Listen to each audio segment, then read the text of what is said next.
Welcome to the Industry Experts Panel at PortfolioWealthGlobal.com. My name is Michelle Holliday. Today we have a great show lined up for you. In preparation for today's show, Portfolio Wealth Global actually reached out to a number of our affiliates and peers, asking them to email in their most important questions for today's guest. Our guest is Mr. John Rubino. We actually received a huge amount of questions, and John will be very relieved to know we only chose the top 10.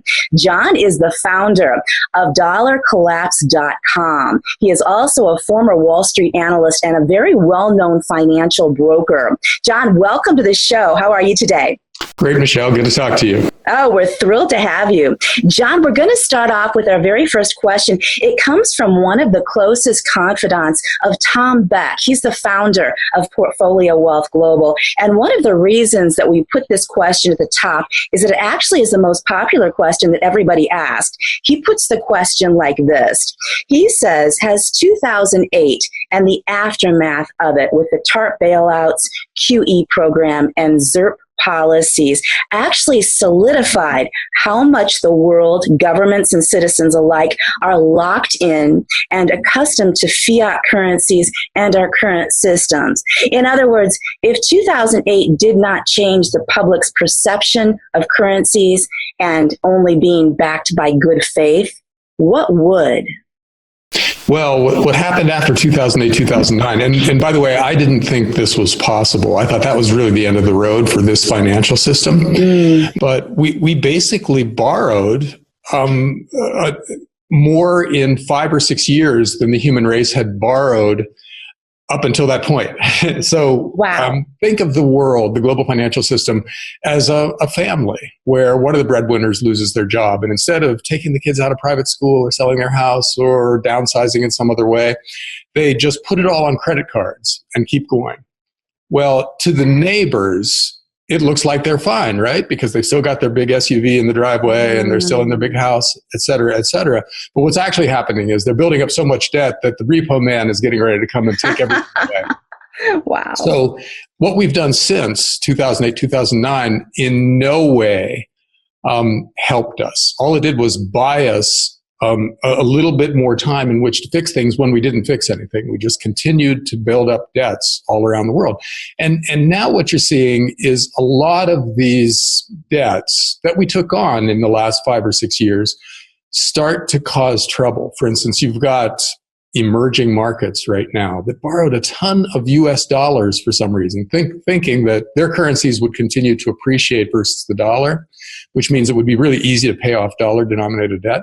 Well, that's blowing up on them. You've got Venezuela, it's already completely collapsed. Argentina's in the process of collapsing. Brazil, which owes a lot of dollars externally, is paralyzed by civil unrest right now, and it can't pay its bills. So you've got that happening out there. And that's one of the things that frequently leads to a global financial crisis, when something at the periphery of the system blows up. That causes dominoes to fall, which leads to the core of the periphery or to the core of the system, and you get a global crisis. So that's one thing. In Europe, where they've taken on huge amounts of debt without really fixing the reason that they had to borrow all that debt. Now you've got Italy, after Greece blew up a few years ago, you've got Italy being so frustrated by the situation that their citizens find themselves within, that they've elected a set of populists who don't want to be in the Eurozone anymore. They want to go back to the lira, their old currency, which would potentially blow up the European Union and the Eurozone. China took on about 5 times more debt coming out of the 2008-2009 crisis. So now they're one of the most heavily leveraged countries in the world, and a lot of that debt is US dollars. Oh, my God. So you've got the US dollar going up right now because of global turmoil. You know, people tend to jump back into the dollar when they're worried about the rest of the world. And that's making it harder for China to pay their external bills. So if you look around the world right now, you see the very predictable results of borrowing huge amounts of new money on top of a bunch of old money. And that is, a lot of this debt is going bad. So the question is, from here, where do we go? Do we have a garden variety recession, or do we have something a lot more serious? And I would argue that the numbers are so huge now that what comes next is potentially a lot more serious than 2008, 2009 was, which that was a near-death experience for the global financial system. So this time around, we could easily see the dissolution of the whole concept of fiat currencies and the edifice of debt that has been built up pretty much everywhere in the world. And so the question then becomes, how does this happen? You know, does this happen through default, where everybody goes bankrupt and just can't pay their debts anymore, and the debt is wiped out by people refusing to pay their debts or being unable to pay their bills? Or does it happen through inflation, where we say, all right, if we devalue all our currencies by 50%, let's say, then maybe we can cover our debts. And that's what we're probably going to do. We'll do, on some weekend when all the markets are closed, we will announce a global currency reset in which the major currencies of the world still exist, but they become backed by gold, with gold at, let's say, $10,000 an ounce, which is a huge decrease in the purchasing power of all the people who own those currencies, but it puts us back on a potentially sustainable path. That's going to be traumatic for pretty much anybody who trusts their government and keeps their savings in the local fiat currency. But it's going to be great for people who own real assets, which will tend to go up in value relative to these currencies. So what we'll see is a huge shift from paper wealth, in other words, dollars and euros and yen, and the bonds that are based on them, to real wealth, which is gold, silver, energy assets, well-chosen real estate, stuff like that. And back to reality, right? Back to reality. Yeah, this has been a really strange experiment starting in 1971, where we took all the world's currencies off their remaining link to gold. And since that time, we basically handed the world's governments unlimited credit cards because they could create as much new currency as they wanted to, because their currencies weren't linked to anything. Their currencies were just make-believe. And so, yeah, it has been a fantasy. And in some ways, it's been a really pleasant fantasy for people who own assets like houses or stocks that have just gone up in value year after year after year. But what was really happening was we were devaluing the unit of measurement. We were changing the measuring stick. And so these things went up, but it was really the dollar and the euro and the yen and the Chinese yuan that were going down in value. That's not the kind of thing that you can sustain indefinitely. And the end appears to be imminent. Now. It's going to happen pretty soon. The end is here. Yeah. Oh my God. Okay. Next question. Following up on the first question, John. The second question goes like this. There is an open issue remaining currently of whether or not our financial situation right now is even more dangerous and fragile than it was before the 2008 crash, as the central banks have now extended the boundaries of what they once thought was not even possible. What is your perspective on our current situation? I think you touched on that, but this is the second question. Yeah, it's vastly more dangerous today than it was in 2008, let's say, because we've doubled the amount of debt that we've taken on. And it's not just official debt.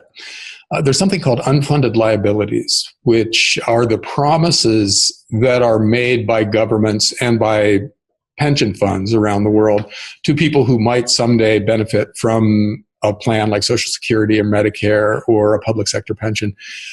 Those things don't count in the official deficit statistics, for instance, for governments, but they're real obligations. You know, we're not going to stiff baby boomers on their health care because that would be politically impossible. My generation would not put up with this, you know, and we would vote whoever tried to do it out of office.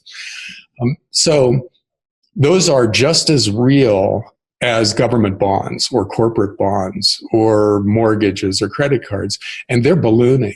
So if you include those in our debt calculations, you get debt levels that are insanely high and completely unsustainable. The danger now is vastly greater than it was back then, just because the actual numbers, when calculated honestly, have doubled or tripled from those days. That's incredible. Question number 3. By the year 2025, the domestic product, the gross domestic product of China, is on track to likely surpass that of the United States. This would make China the world's #1 economy.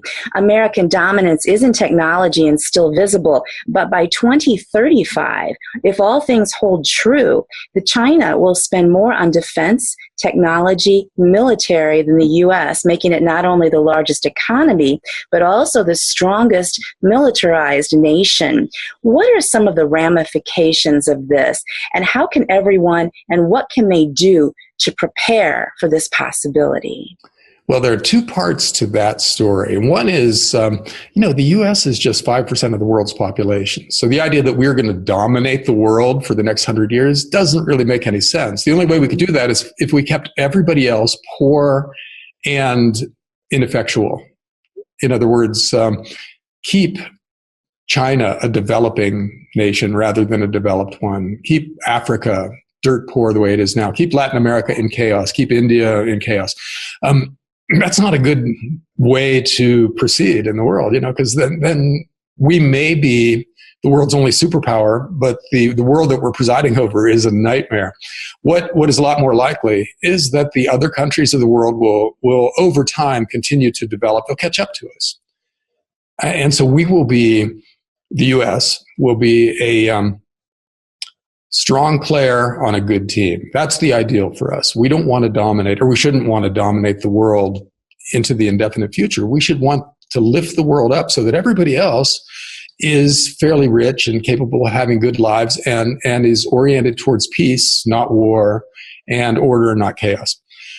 So if we continue along this track without any big disruptions, you would expect China, which is 1/4 of the world's population, to be the most consequential country. That's just the way it's going to play out. We don't have a choice as 5% of the world's population to continue to dominate the world.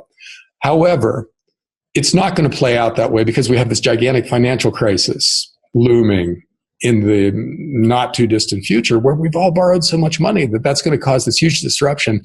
And that is inherently unpredictable. You just don't know how a financial crisis is going to go. If it's going to extend into geopolitics and cause some kind of a big war, or lead a lot of these countries who are so over indebted now that they just can't function to adopt dictatorships of some sort. That's historically how it's gone. After the French Revolution and their hyperinflation in the 1780s, you got Napoleon and a whole generation of European wars. After the German hyperinflation in the 1920s, you got the Nazis and World War II. So all the debts that we've taken on is this wild card in what would otherwise be a fairly predictable progression of the world getting better and more sophisticated and richer and freer, and so it's really hard to predict how this goes. So it's not a given. Nothing is a given. No, nothing is a given at this point because we have to get through a big financial crisis along the way to all of this other stuff playing out. And big financial crises are inherently unpredictable. And just scary and exciting at the same time in its own way, because there is money to be made. Exactly. The optimistic side of this is that it's an investment thesis. If you see chaos coming, then you bet on stuff that benefit from chaos. And that's basically the precious metal story right there in a nutshell. Wonderful. Now, John, next question. It's important because this question, we actually received several different variations of it, and so many people seem to be puzzled by the essence of this question. Has the United States dollar really collapsed by 97% since 1913? Is life that much more expensive right now in the U.S. due to inflation? Because wages have also increased a lot to balance this out. So the standard of living seems to be pretty good in the United States, especially in comparison to much of the rest of the world. Well, yeah, the early stages of currency inflation, and I would date the plunge in the value of the U.S. dollar relative to life's necessities from 1971, when we took the dollar off the last vestiges of the gold standard. And since that time, gasoline and bread and milk and houses, et cetera, have all gotten more expensive. But you're right that wages have gone up commensurately. So basically all we've been doing is changing the way we measure stuff in the world, where we measure your wages or the things you have to buy with your wages. And they've all been distorted by this, but they've all gone up. So it looks on the surface like it's possible to run an inflationary regime. In other words, to devalue your currency a little bit each year and get away with it forever. But what also happens in that kind of a process is that it encourages people to take on more debt, because if you think the dollar is going to be worth less 5 years from now or 10 years from now, it's kind of smart to borrow money, right? Because you're paying your interest and then your principal back in depreciating currency, which makes the loan a lot better deal than it seems otherwise. So you get a world in which everybody has this attitude that, well, I don't have the money to buy this right now, so let me borrow. And you get a world in which everybody's taking on more and more debt until that debt becomes the defining feature of the system, in a bad way, and until it blows up on you. Right. Until you just can't do it anymore. Well, yeah, you can live beautifully. Again, back to the family analogy. You can live a really nice life for quite a while by, whenever there's a credit card offer in your mailbox, you take it, and then you max out the credit card, and then you move on to the next card, and then you take out a mortgage and a car loan and student loans, and you get all the stuff that you want. But at the end of the process, you have this mountain of debt that ends up taking away all the things that you thought you owned. And the world is in that kind of a situation right now, where the amount of debt that we owe is so much greater than our ability to generate wealth to service that debt, that it has to mathematically blow up on us at some point in the not too distant future. And then we'll look back and we'll think, oh, that didn't work at all. We tried, I gotta learn how to use this credit card. When inflation was 2 or 3% a year and our wages were going up at 2 or 3% a year, that seemed okay. But now inflation is heading towards infinity and our wages are not keeping up, and our life is a mess, and that's the situation that a lot of people are going to find themselves in when currencies stop working the way they work today. And there's just going to be a catalyst, right? There's going to be just something that happens, and then the whole thing just... Well, see, that's actually a question that should have been on your list if it's not. What is the catalyst? What is the catalyst? Yeah, what's the straw that breaks the camel's back? Yeah, right. Because we've created conditions in which there are 20 or 30 out there that could all do it. And so there's no way to know. Jim Rickards, who is a best-selling author and just a general stud in this space, the gloom and doom economic space, has an analogy of a mountainside where it's been snowing and snowing and snowing. And the snowbank there on the side of the mountain is ready for an avalanche. It's ready to crack and go down the hill and wipe out the village at the base of the mountain. You can't know what snowflake is going to cause it. But at some point, one snowflake is going to hit, and that's going to be the immediate cause of the avalanche. But it's not the real cause. The real cause is the fact that it's been snowing for such a long time and so much snow has built up. So it's the same thing with catalysts in a financial crisis. You create the conditions for a really bad thing to happen, and then something comes along to set it off, but it wasn't that thing. It won't be Italy that actually causes the global financial crisis, or a war in the Middle East, or a spike in oil prices, et cetera, et cetera. Those things will just be the thing that sets off the chain reaction that was going to happen regardless. Because if it wasn't Italy, it would be oil prices or something. Yeah. Okay, John, next question. We go to precious metals. Has gold lost its precious metals premium to production cost, basically? And same question for gold.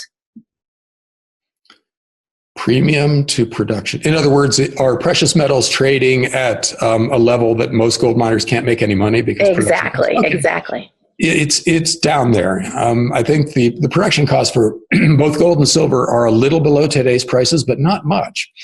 And that historically tends to put a floor under precious metals prices, because once you get to the point where what a gold miner can sell their gold for is less than what it costs to get it out of the ground, they just shut down. They go to care and maintenance on their least economic mines, and you see the supply start to dry up.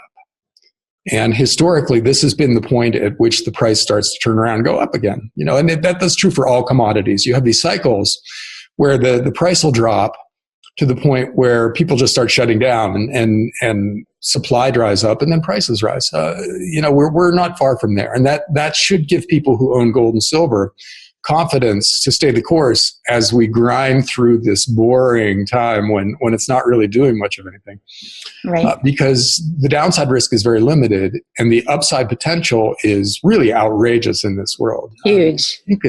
There are very credible calculations of the amount of precious metals in the world versus the amount of paper currency in the world that puts a legitimate price for gold at $10,000 an ounce. In other words, that's where it will go when everything hits the fan here. Wow. And so you don't want to miss that. If you've been in gold for a few years. That would be awesome. Yeah. I mean, the kind of world in which silver is $100 an ounce and gold is $10,000 an ounce, it's a messy world. So it may not be the most pleasant place to live, but the fact that you have this asset that went way up in value gives you a chance to get through it. It makes the world better than it would be otherwise.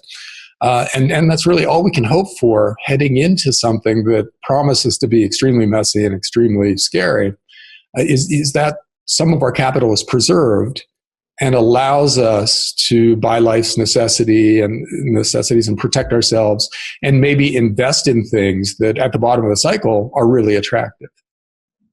Right, because the opportunities are going to all of a sudden spring up everywhere. Oh yeah. My next book that I should be working on right now, but I'm procrastinating on, is about that. It's the working title is After the Crash. And the premise is that, a big financial crisis is coming.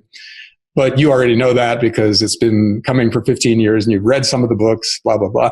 But what happens at the bottom of the next crisis? Well, there's going to be some amazing growth stocks because there are so many technologies that are bubbling up right now that are really astounding. Solar power, regenerative medicine, all kinds of other alternative energies, all kinds of other healthcare and agriculture things are going to be the growth stocks of the next cycle. And they'll be incredibly cheap at the bottom. So learn about them now and be prepared to jump in with both feet when the time comes. Awesome. Now, John, next question. In your opinion, do you believe that cryptocurrencies are better than fiat currencies? And if you do, in what way? Well, I love the concept of cryptocurrencies. This is private sector money that is independent of any national government, can't be inflated away by those governments. And because of that, might hold its value when fiat currencies are falling apart. But there are a lot of moving parts of the cryptocurrency story, and I'm not really sure how it all plays out because on the one hand, if they become a threat to governments, governments are going to attack them in some way. And it's not clear whether governments have the power to wipe out fiat currencies, but it's not clear they don't either. So we're going to see how that plays out, where regulations get more and more onerous and fiat currency traders have to route around regulations in one country to be able to trade in another country. And in some places, they might just flat out make them illegal. I mean, they made gold illegal in the 1930s in the US. So there's no reason why they couldn't, if they feel threatened, make Bitcoin illegal. Oh. So it's not clear how it all plays out. But I'm watching with interest. I love the concept. And I'm rooting for fiat currencies to have a big role in the future monetary system. Me too. Okay, now, John, this is something that you touched on just a little bit ago. Our next question. In light of what is being predicted for the U.S. dollar, should people be borrowing money right now in order to pay back depreciated dollars in the future? That is a really important question because you're right. That's the logical conclusion that you come to when someone says, "Oh, the currency is going to evaporate." Well, borrow a bunch and then pay it back in evaporated currency. That's a great deal. And inflations historically have been really good for borrowers. If you're deeply in debt and the currency goes down by 20, 30, 40, 50%, the real cost of your debts have gone down by that much. So on the one hand, that's a logical thing to do. On the other, it's incredibly dangerous for a couple of reasons. One is that you've got to be able to make your payments in the meantime. If you borrow a lot of money and those payments bankrupt you, then those debts, the debt is wiped out, but you lose almost everything else you have too. So the average person should absolutely not be borrowing a ton of money based on a dollar collapse premise, because it puts the rest of their life at risk. And you also get governments reacting to stuff like this in potentially dangerous ways from the point of view of borrowers, where historically some governments have changed debt contracts, in effect index them so that the debt becomes more onerous as the currency becomes weaker and weaker. And so you're just running in place. You don't make the killing that you thought you were going to by betting against the currency by borrowing money. So and then, the other thing is you could borrow money to buy gold. Gold would go way up. That's what people are thinking. Yeah. I mean, see, I absolutely don't want to sit here and advise people to borrow a lot of money under any circumstances, because debt is really, really dangerous. But there will probably be some people out there who make a leveraged bet at just the right time on some kind of a precious metals related thing who make a ton of money. And that's what happened, with betting against the housing market in the 2008-2009 crisis. The movie The Big Short, if you haven't seen it yet, awesome, is based on people doing something like that, where they made leveraged bets against the financial system at that time, and they made orders of magnitude more money than they started with. There's probably the potential to do something like that with precious metals, bet against the currency and on precious metals in going forward. But again, don't do this at home unless you have just rock solid financing. John Rubino did not advise me to do that. Yeah, please. Okay. Yeah. Next question. Is the government out of control in terms of spending? Because it does not seem like the creditors are openly raising any eyebrows. Well, that's one of the real surprises of the last 10 years, that we could do something like quantitative easing or having $35 trillion of negative yielding bonds in the world and not have the bond markets just totally freak out. And what I think is the explanation for that is that everybody has watched the central banks of the world create unlimited amounts of currency and use that currency to buy back financial instruments. And so the whole don't fight the Fed thing has become a global phenomenon in which whatever central banks were doing, we just bet that they'll succeed. And so far they've succeeded. But the safety valve in all this, in other words, you create pressures in one part of the economy and it has to come out somewhere, so it'll blow out somewhere else, is currency value. If you're going to continue to create currency out of thin air and use it to buy back financial instruments, at some point, the supply of currency in the world becomes debilitating. There's just so much of it that the value starts to fall. And then this central bank-led economy falls apart because they don't have the tool that they used to have, which is a solid currency with which to buy back all of these financial instruments that are out there. So they can't continue to borrow money and then just buy it right back with newly created currency. And then the system breaks down. The governments of the world have to live within their means, which they can't do. Corporations can't borrow anymore. People can't take out mortgages, et cetera, et cetera. And this credit-addicted system stops working. So it's not if, but when this is going to happen, because we're creating the conditions in which it has to happen. But we don't know whether it's this year, next year, or 10 years from now, which would be really unlikely. But the last 10 years were pretty unlikely too. So we can't know the timing of all this. But based on human nature and math, we can be reasonably sure that the end of this process is out there somewhere waiting to happen. It's coming. Now, John, why is Russia stockpiling gold? Well, Russia is doing that in China and India are both doing that too. So the people in the East are buying precious metals, because India is buying a lot of silver too, for a couple of reasons. One is, they get it. They see that the world's fiat currencies are actively being inflated away by local governments, and that process can't continue forever, and that the world will go back to some form of a gold standard. Or at a minimum, gold's price will go up and they'll have made a good investment.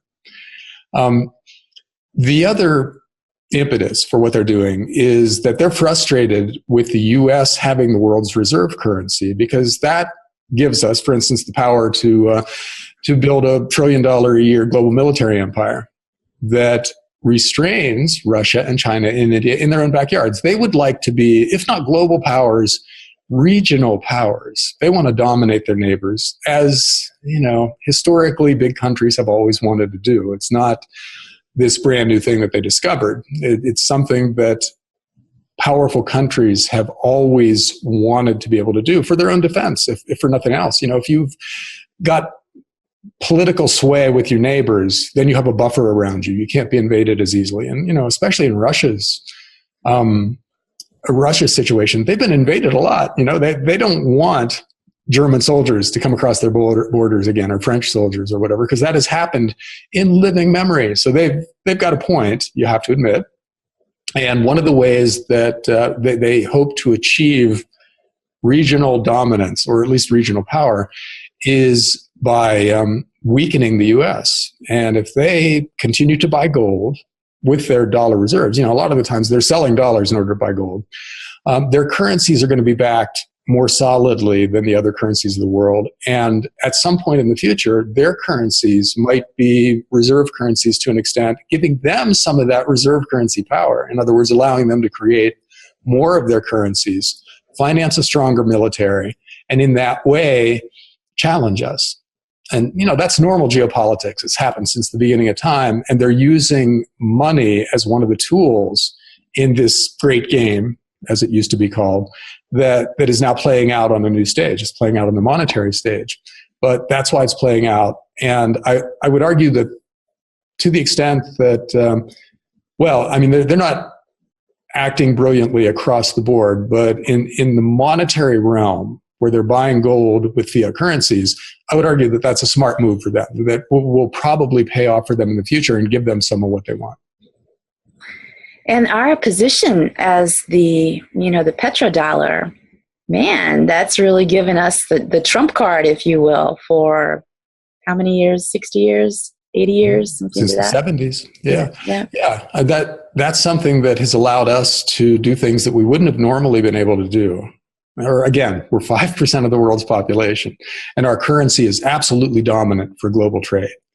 And that gives us immense amounts of power around the world. We can threaten to cut, for instance, Iran out of the global financial system, where I think we've even threatened Russia with that. And they can't trade through banks globally. If we say they can't anymore, there's something called the SWIFT system, which is a settlement system for banks moving money from one place to another.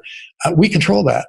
And so obviously that's frustrating for anybody who is on the receiving end of those kinds of threats. Now here's question number 10.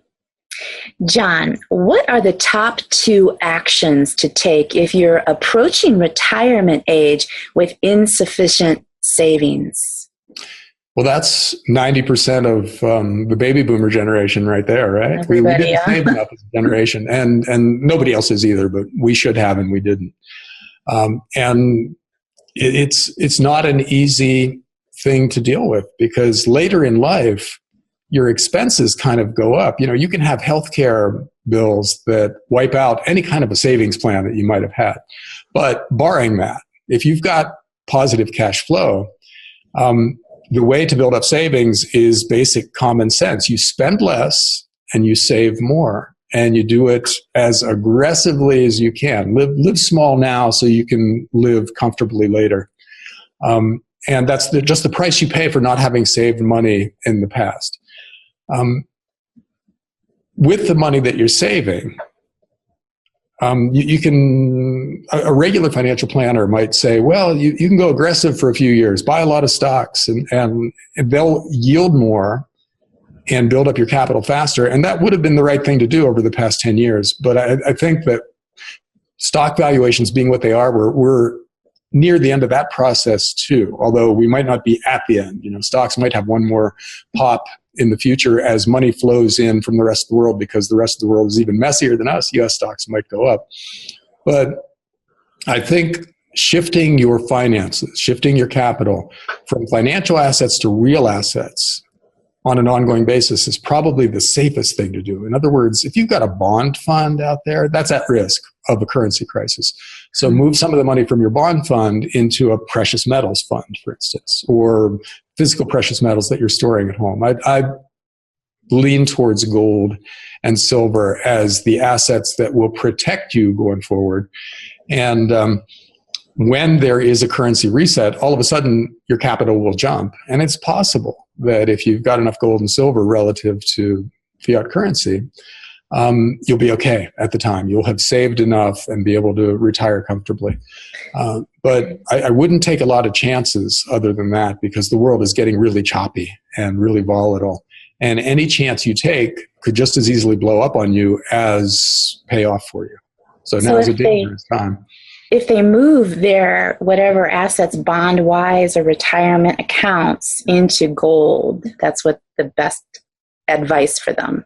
Well, not 100%, but start trending in that direction. As you're adding money to your account, make sure some of it goes into precious metals. Stay diversified, at least to an extent, but favor real assets, energy assets, well-chosen real estate, precious metals, over financial assets like government bonds and bank stocks, for instance. And then over time, your portfolio will be more heavily weighted towards stuff that will probably do better in a currency reset scenario, and then you'll do better then. John, just out of curiosity, how much of the population is a baby boomer, is the baby boomer section? I don't know. We've been the biggest cohort for most of my life, but the millennials, I think there are as many millennials now as there are baby boomers. We grew up in amazing times. I mean, when I look back on how easy everything was for me, when I was 17, you could just walk up to a factory in my hometown in Ohio and say, "Hey, I'd like to work." And they'd say, "Oh yeah, come on in." I was a member of the United Steelworkers Union at 17 and made pretty good money. And then got a finance degree and went to Wall Street, where headhunters were just calling daily. "Oh, do you want to work for Drexel, Burnham, Lambert? Do you want to work for Solomon Brothers?" And wow. That in retrospect didn't seem easy to me, because all of that was challenging, but the opportunities were there, and they're not there for you guys. If you're a millennial, you walk up to a bank or somebody else that you want to work for, and they'll say, "Oh yeah, come on in. We'll give you an unpaid internship for a year." It's a completely different thing. Great. And and so it's much harder for millennials, in part because of the mistakes that baby boomers made. We borrowed way too much money, and when you borrow too much money, life gets harder. But not necessarily for the people who own houses that are appreciated and who've worked at good jobs for 30 years. We're okay. We have a lot of wealth accumulated. But for the people coming along behind us, it's much, much harder, because those opportunities are gone. For a 25-year-old trying to buy a house in California, impossible. You can't do it. 50 years ago, a 25-year-old could buy a house pretty easily, pretty much anywhere, with the money that they would make just doing an entry-level job. And it's not like that anymore. So I'm sorry. On behalf of my generation, I apologize for... You owe everybody a big apology. Yeah, and we never really had to sacrifice either, but we didn't have a World War II or anything that we had to deal with, or a depression. But it's possible that our time of sacrifice is still coming, when the system starts to break down and the government says, "Oh, you know what?